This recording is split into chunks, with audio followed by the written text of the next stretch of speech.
Katika siku ya leo kuna vitu ambavyo nahitaji kabisa niongee na wewe ili upate kuvijua zaidi.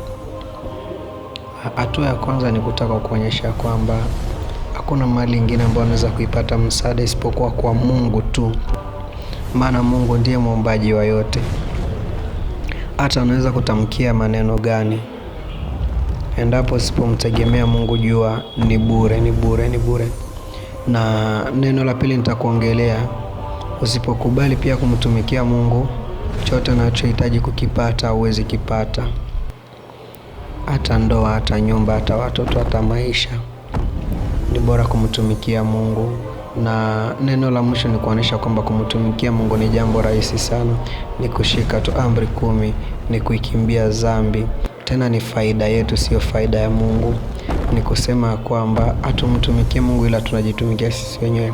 Maana amri 10 ya Mungu inakataza tu mwanadamu asifanye tabia yote mbaya ambayo itakamfanya yeye na wanadamu washindwe kuishi sawa, yeye na Mungu washindwe kuishi sawa.